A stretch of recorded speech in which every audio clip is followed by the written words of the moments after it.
ఓం శ్రీ గురుభ్యో నమః. ఓం శ్రీ మహాగణాధిపతి నమః. అందరికీ నమస్కారం. లక్కరాజు మురళీధరరావు ఆస్ట్రో రెమెడీస్ చాలా స్వాగతం. ఈ వీడియోలో ఆశ్లేష నక్షత్రంలో జన్మించిన వారు చేసుకోవాల్సిన కొన్ని పరిహారాల గురించి ఇక్కడ వివరిస్తున్నాను.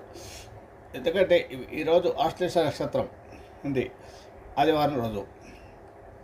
ఆశ్లేష బలి పూజ, నక్షత్ర శాంతి పూజ, నవగ్రహాల పూజలు, దానాలు, మంత్రజపం వంటివి చాలా ఉంటాయి.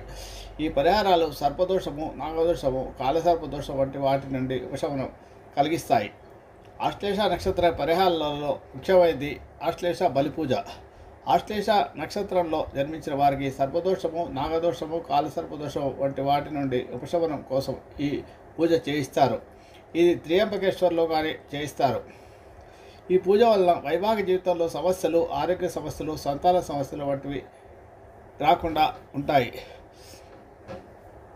ఈ నక్షత్ర శాంతి పూజ ఆశ్లేష నక్షత్రంలో జన్మించిన వారికి గ్రహాలు దుష్ప్రభావాలను ఏర్పడినప్పుడు ఈ పూజ చేయిస్తారు. ఈ పూజలో గణపతిని, మాతృకలో నక్షత్ర దేవత, నవగ్రహ దేవతలను, పరమేశ్వరుడు వంటి దేవతలను పూజిస్తారు. నవగ్రహ పూజలు నవగ్రహాల యొక్క ప్రతికూల ప్రభావాలను తొలగించడానికి ఈ పూజలు చేస్తారు. ఈ పూజలో చేయాల్సిన దానాలు ఏంటంటే గోదానం కానీ, భూదానం కానీ, బంగారు శక్తి కొద్దీ వస్త్రాలు వంటివి కానీ దానం చేయడం వల్ల శుభ ఫలితాలు లభిస్తాయి. మంత్రజపం, ఆశ్లేష నక్షత్ర మంత్రాల జపం పఠించడం వల్ల కూడా మంచి ఫలితాలు లభిస్తాయి. సర్ప సూక్తం కూడా పాటించడం వల్ల కూడా ఈ దోషాలు తగ్గుతాయి. ముఖ్యమైన సూచన ఏంటంటే ఆశ్లేష నక్షత్రంలో జన్మించిన వ్యక్తులు కొన్ని విషయాల్లో జాగ్రత్తగా ఉండాలి.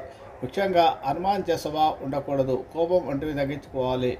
వారి యొక్క కోపాన్ని కంట్రోల్లో ఉంచుకోవడం వల్ల ఇబ్బందులు రాకుండా ఉంటాయి. శుభమస్తు.